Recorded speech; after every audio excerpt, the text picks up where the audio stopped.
yan nga yung kinukwento ko din talaga hanggang ngayon, na-amaze pa rin ako na Ah, muntik talaga 'di bang pagalitan si Ben Ray. Kasi 'di ba, yung project, parang ang unang na-endorsan ng ng ano Carla? ng Birhen ng Soledad Mm. si Albert Foronda.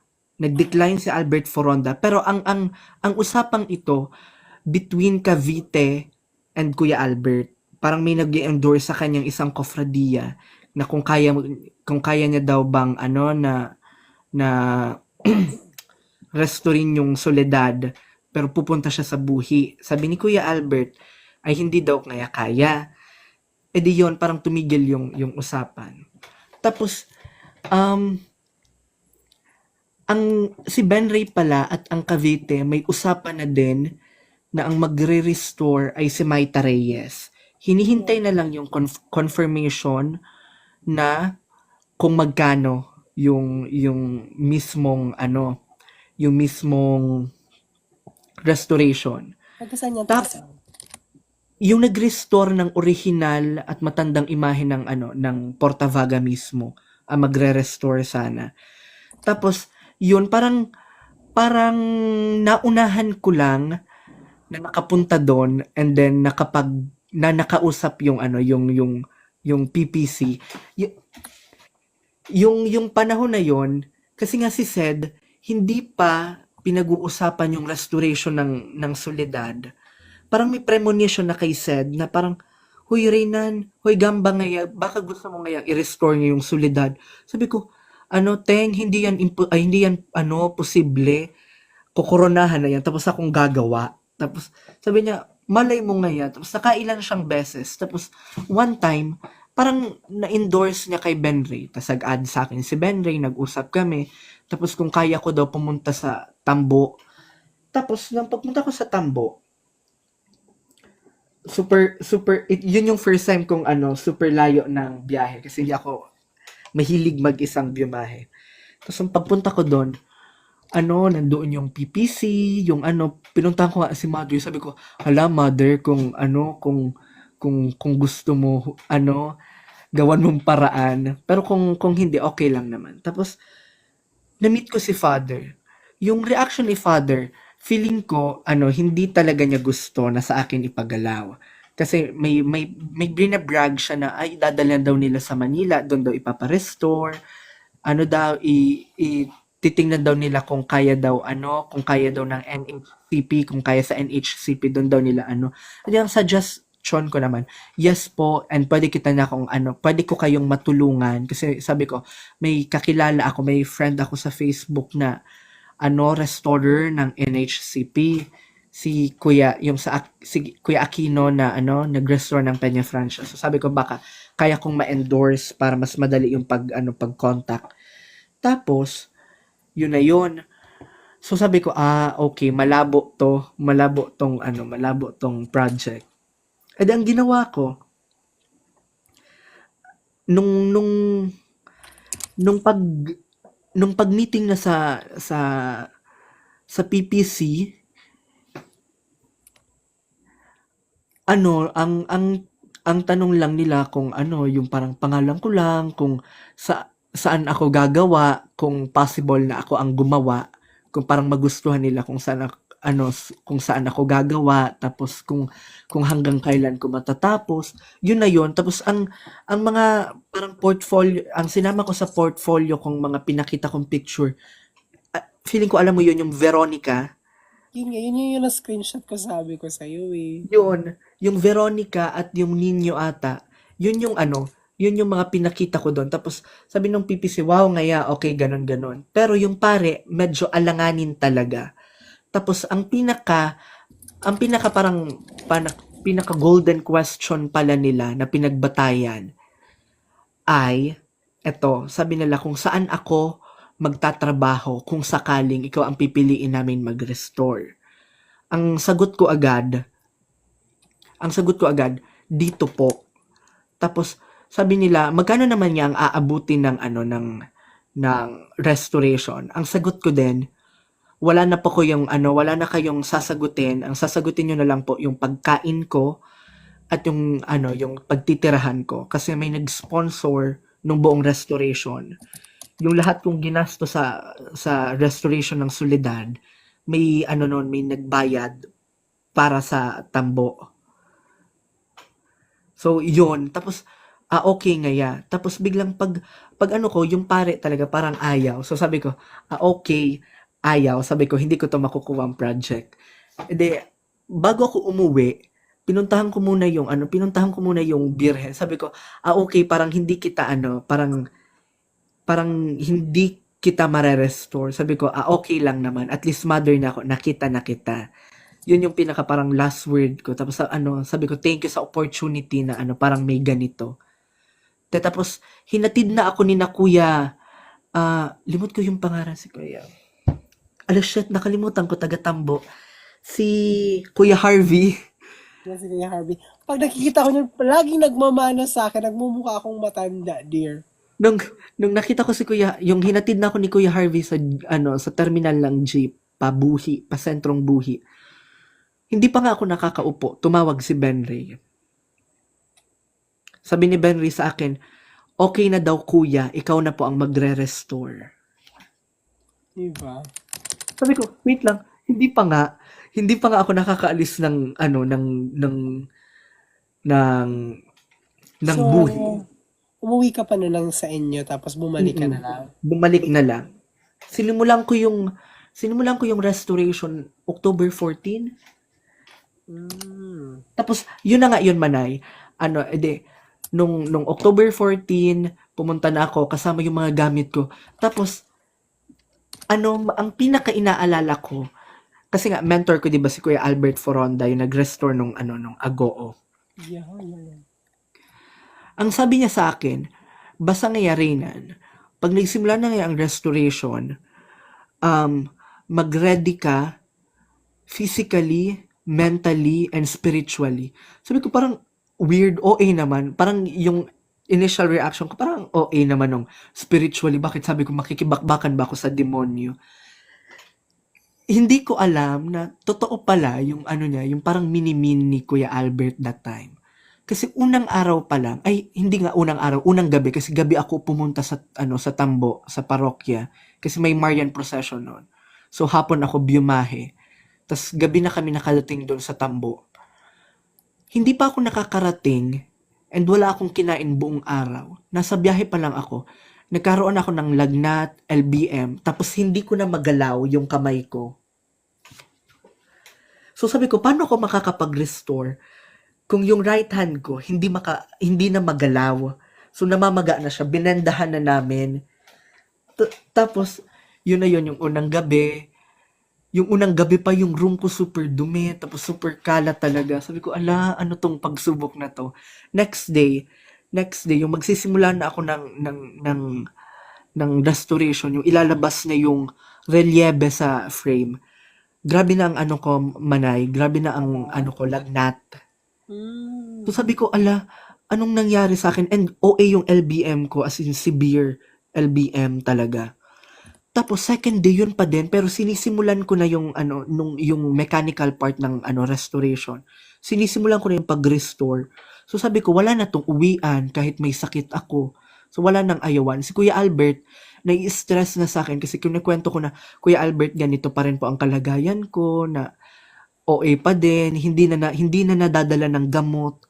Tapos sabi ni Kuya Albert, unang araw pa lang na, sa ikatlong araw, pag hindi ka pa magaling, magpadala ka na sa ospital. Kasi kasi hindi daw normal pag may severe diarrhea na na 3 days. So dapat magpadala na daw sa ospital. Sabi ko, oo. Kinausap ko na din yung parokya na ganun. Sabi niya, oo nga ya, pag hindi pa nga ya. Tapos, secondly na, sa ikatlong araw, meron pa din ako ng lagnat, meron pa akong LBM. Tapos, sabi ni Betty May, araynan niya, mamaya daw, dadalihin ka na sa ospital. Yung oras na yon, mamaya-maya, wala na ako lahat. Wala nang lagnat, wala nang lagnat, wala nang LBM, wala na din yung sakit ng kamay. So, So sabi ko, okay, makaka-continue na ng ano ng restoration. Tapos pinaalalahanan pa rin ako ni Kuya Albert na ano nga, again Rinan, i-ready mo nga ang ano mo, parang physical and mental, tapos spiritual mo. Hindi ko alam, every night, magbe-breakdown ako, magdudud ako na sabi ko, bakit tinanggap ko yung project, sana hindi ko na lang kinuha. K- Kaya talaga ba ako super okay that time sa pag di ako masyadong nakakakauron kay mga tao and all. Parang duman lang talaga ako, parang nakaano talaga ako. Kasi bako talaga ako nature lover. So may anxiety talaga ako pag puro bundok ang nakikita ko. Ang ganda ng view ng Tambo. Pero Yes, yes naman. sa mental health ko hindi nakakatulong. Tapos yun na yun, isa pa sa pinaka parang peak nung breakdown ko talaga ng anxiety ko nung galing tayo sa Cavite, kasi sabi ko nga, sekretuhin mo Ben Ray na ako nagre-restore ng Soledad. I'm sorry, pinagkalat ko mga dear.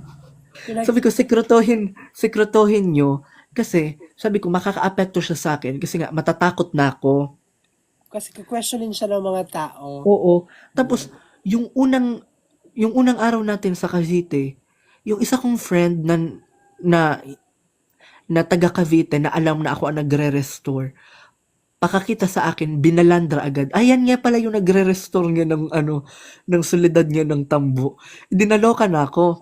Tapos, sabi ng isang official kay Ben Ray na, ay, pinagalaw niyo na pala ngaya ang birhen ngaya nang hindi ngaya sa amin nagsasabi.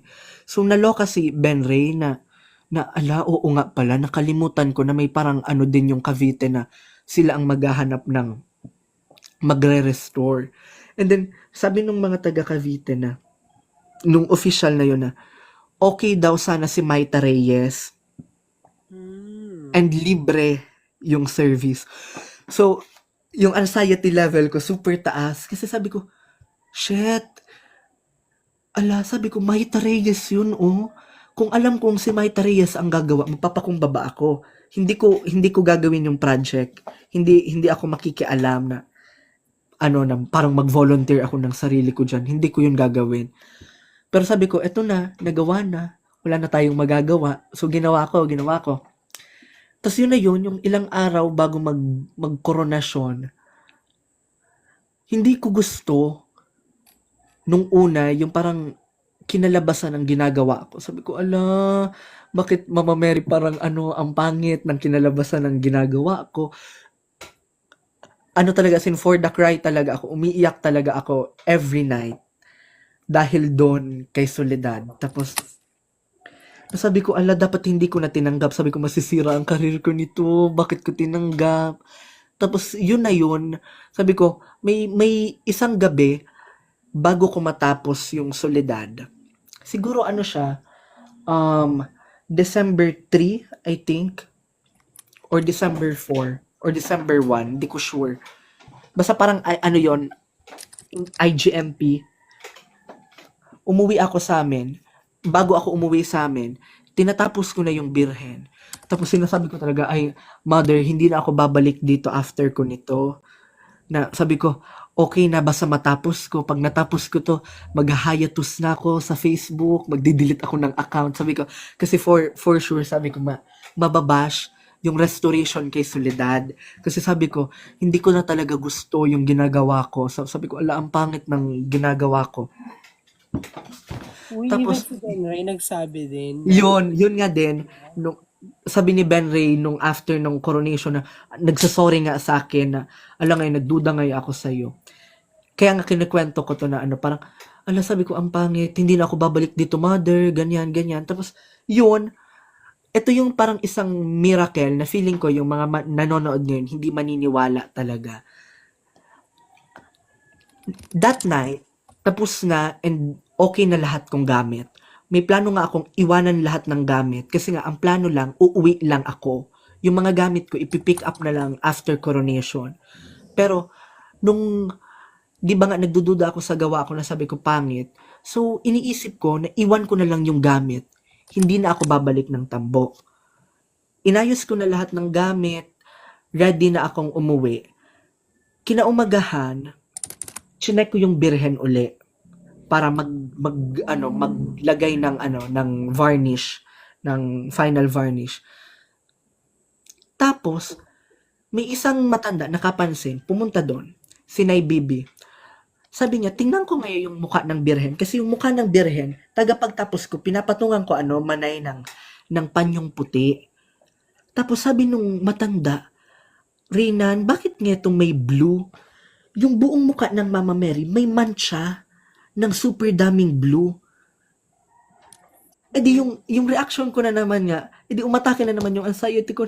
Mama Mary, ano na naman to? Yung para ko na talagang kinakausap na, Mama Mary, ano na naman to? Tapos sabi ko, edi galit talaga ako na sabi ko, sino ang pumasok ng opisina? Kasi nga, kakabukas lang ng opisina. Sabi, wala, ikaw pa lang. And nakalak yung buong opisina. Sabi ko, ipacheck ang CCTV. Sabi sa akin ng sekretarya, Renan, wala pa ngayang umaakyat dyan. Kasi ako natutulog, 5.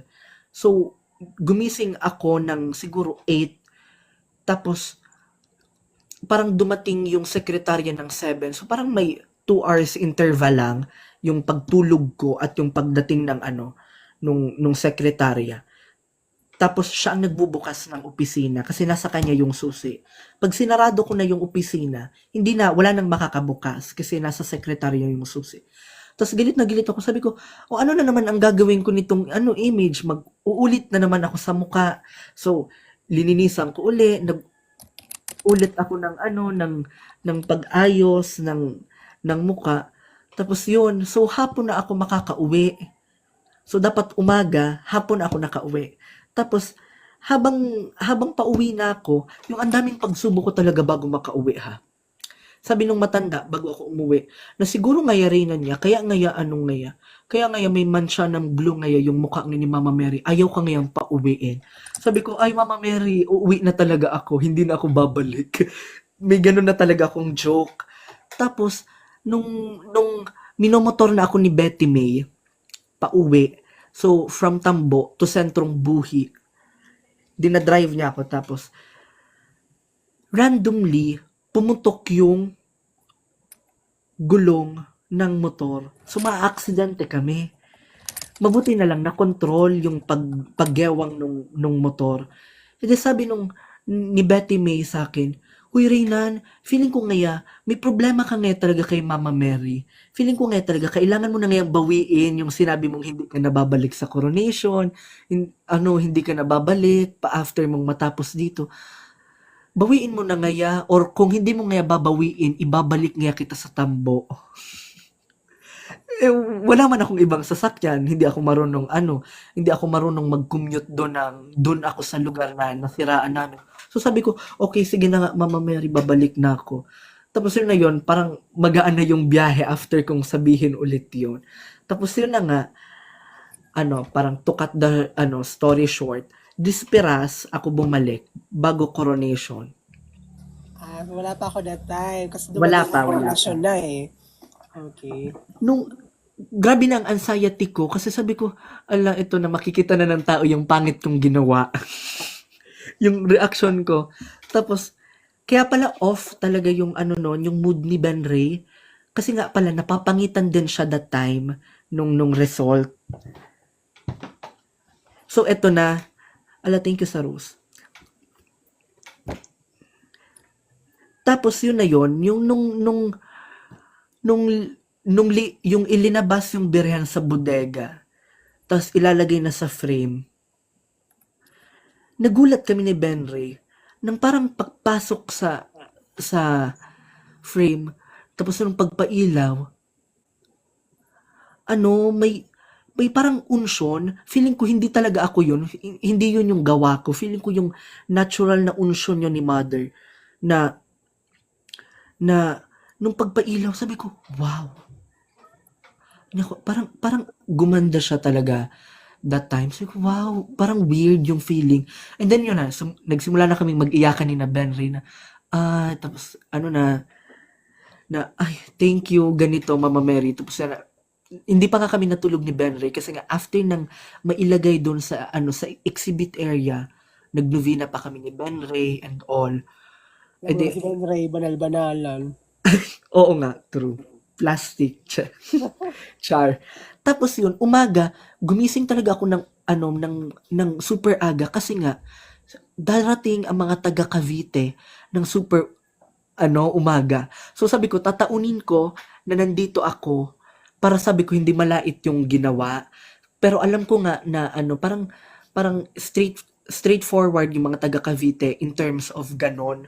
So magko-comment talaga sila kung mapapangitan sila sa ayaw at sa gusto ko. So kinakabahan talaga ako. Parang umatake yung anxiety ko na ala na baka hindi magandahan yung mga taga Cavite. So parang yung focus ko nandun sa reaction ng mga taga Cavite kasi nga meron silang ipapadala dapat na na restorer na si Maita Reyes. Profesora Maita Reyes, ano ba?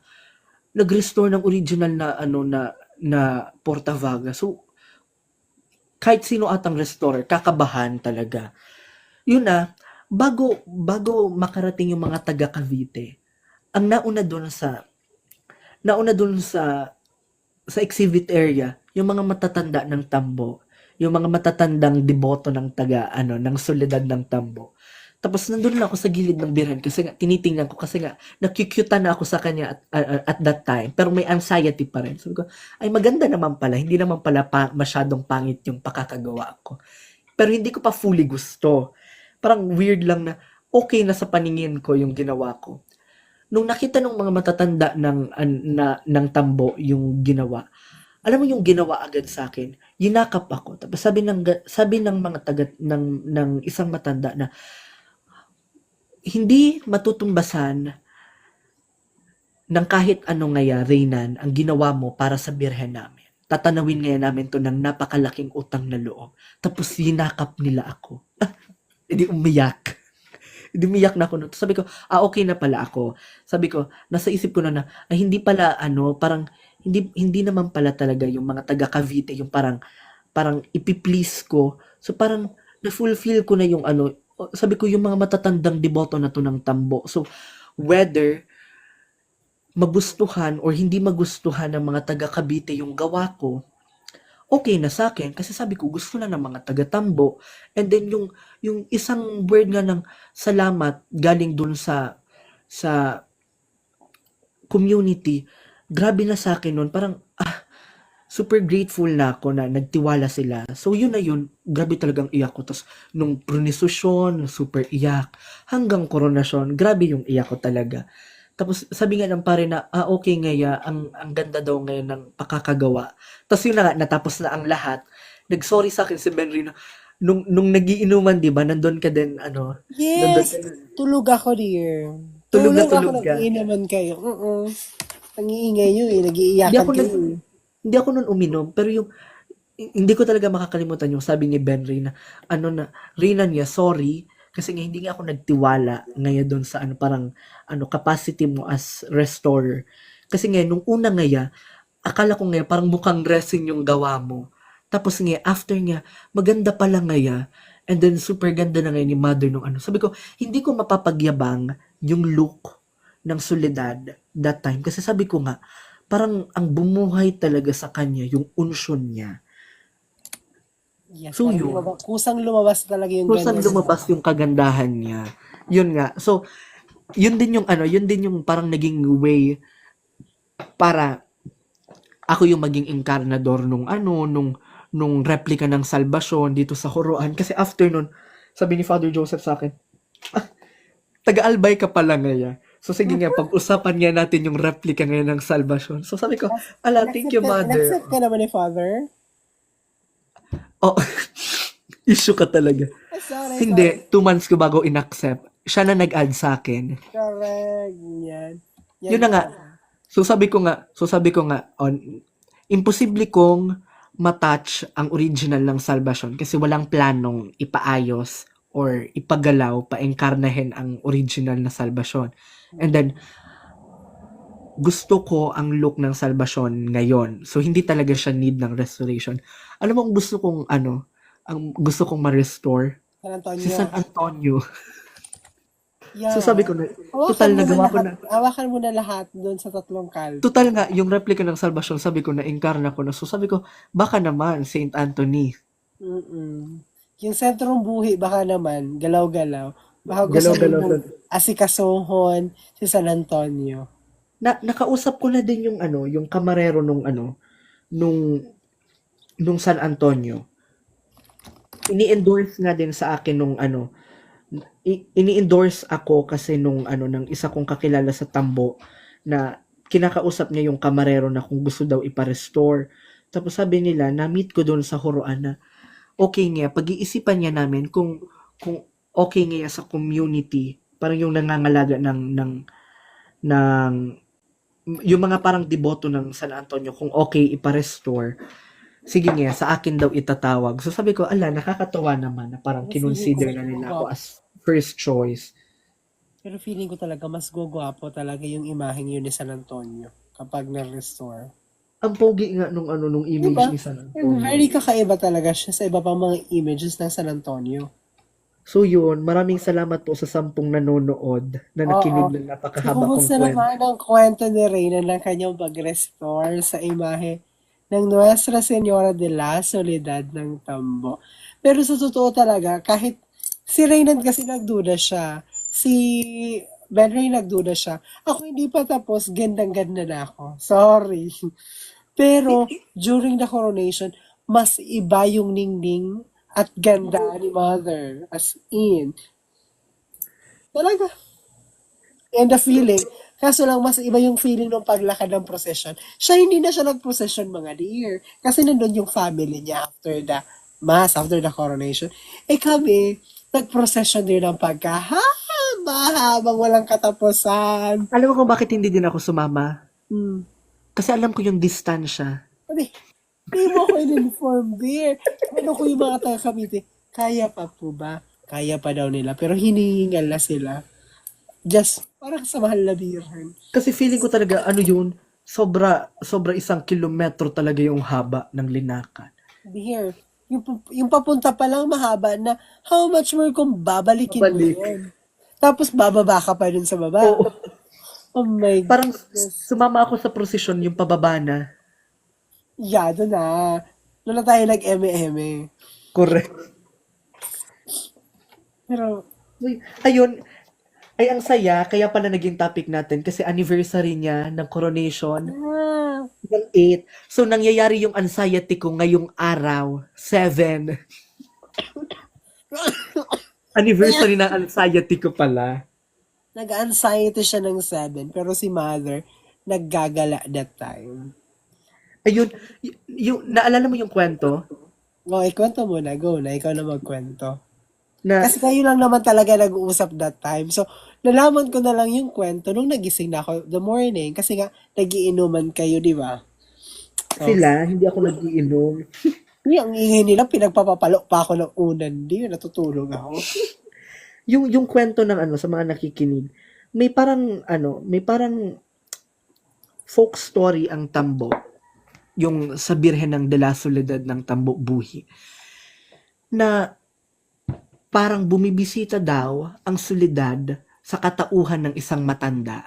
Parang may isang panahon daw.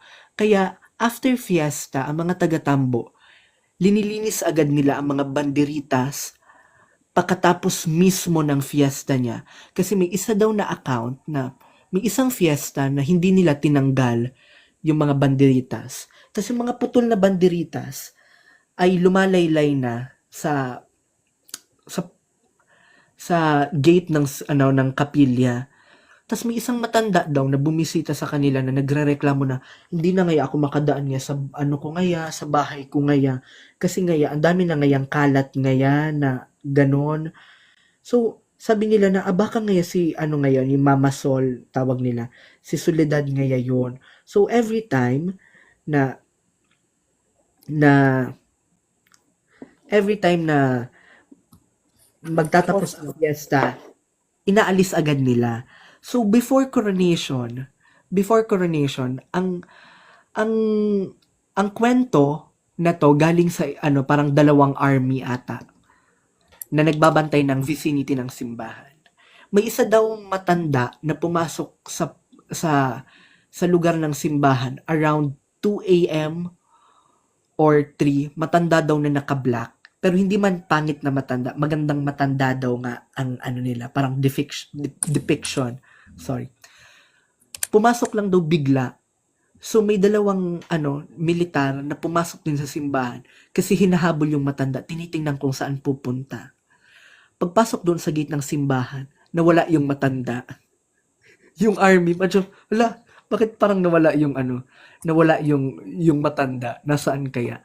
So kinaumagahan, tinanong nung nakajoting army na, sino ba yon na parang may matanda ngayon pumasok ngaya? Milagrosa ba ngaya yung birhen na kokoronahan ngayon? Tapos parang yung mga matanda na nagsabi na, oo ngaya. Tapos tumawa na lang yung dalawang army, kaya pala ngaya. Tapos kwento na nila na ganun daw yung nangyari. Alam mo, never ko narinig yung part ng kwento na yung about sa laylay na yung mga paglilinis-linis nila after ng fiesta. Never ko siya narinig. Parang di nakwento sa akin ni Ben Ray. Hindi lang sa inyo nakwento. Sa akin Yes. yung nakwento, yun nga. And meron pa nga sila no na, pag ayaw daw ng birhen ng inkarna, pinipinturahan pa lang, umuulan na. Yung part na tunic ni Mama Mary, recent inkarna niya, puti. Pero ang original niya, cream. So, nung inaayos ko yung cream na inkarna, umuulan. Kasi nga, November noon. So, maulan. May pumuntang matanda sa akin. Sabi ng matanda, ay ala, Noy ngaya, kung baka pwedeng, ibalik natin niya sa puti. Kasi nga, baka nga ayaw nga ni ina nga kasi nga maulan. Sabi ko, ay, ayaw ko. Ayaw kong sumunod. Kasi nga, sabi ko, cream, di ba yung niya, yung tunic. Pero sabi ko nga, sige, dahil taga-Tambo to, papakinggan ko. Sabi ko, okay po, ibabalik ko sa white. Hindi ko binalik sa white. Naglagay lang ako ng parang mga highlight na white para translucent siya. So, pag titingnan mo siya sa ibang side, mas maputi. Pag titingnan mo siya sa ibang side, parang cream siya lalabas. After noon, itong ginawa ko, Manay. Nag-download ako ng Windy. And chinek ko lahat ng araw na hindi uulan. Doon ako mag-e-encarna. So sabi ko, Mama Mary, talinuhan tayo dito. Hindi pwedeng araw-araw ako mag-e-encarna tapos araw-araw papapalitin yung encarna. So sabi ko, Mama Mary, talino din minsan. Nag-windy ako. So sabi nila sa akin, tamad daw ako mag-encarna. Which is true naman, tamad talaga ako. Pero hindi nila alam na bumabatay talaga ako sa weather. Kasi nga ayaw kong sasabihan ako ng ayaw ni Mama Mary ng inkarna. So sa lahat ng, minsan may 1 week, buong linggo, maulan. Ang hindi lang maulan, kaya Thursday. So sa Thursday lang ako noon mag-e-inkarna. Sunod na hindi maulan, Tuesday. Hindi ako, sa Tuesday naman ako susunod na mag-e-inkarna. Tapos minsan na walang ulan. Pag walang ulan, okay, go. Pag maulan, hindi ako mag-e-inkarna. Hahayaan ko. Tapos siguro, nung later parts na, kasi nung una, medyo medyo tensyonado pa sila sa akin na nag-iinkarna ako, sa may CCTV para nababantayan ako nasa sacristy, hanggang nasa hallway ako, linipat yung hallway, hanggang wala ng CCTV yung lugar na pinag-iinkarnahan ko. Kasi nga, di ba, ako na-elbow, so kahit saang lugar na ako nakaka-inkarna, ang ayaw lang ng pare talaga yung dalihin siya sa kwarto ko na doon enkarnahin. So ayaw yun ng pare. So mag-enkarna pa rin daw ako sa doon sa baba. Tapos sabi ko, hindi ko naman kayang nakawin yung solidad. Correct. Sabi ko, kung nanakawin ko yung solidad, paano ko ibababa yung solidad, unang-una, pababa sa Buhi Sentro? Kailangan ko muna maghabal-habal. Hindi ko kayang lakarin yung pababa. Correct. And malaki siya, dear. And mabigat siya, dear. Sa totoo lang. Tapos, sabi ko, media, kung tatayo ako ngayon, ang buong reliebe ng Mama Mary, ganito, kalahati ng katawan ko. Correct. Ganun siya kaliit, mga dear. Ay, attitude ka. So yun, so magpapaquiz po ako sa kwento ko. Pero yun Ang makakahula po, makakatanggap ng icon. Charot kami. Correct. Marami ka pa naman icon, dear. Makakatanggap ng salvation icon. Charot kami. Ano.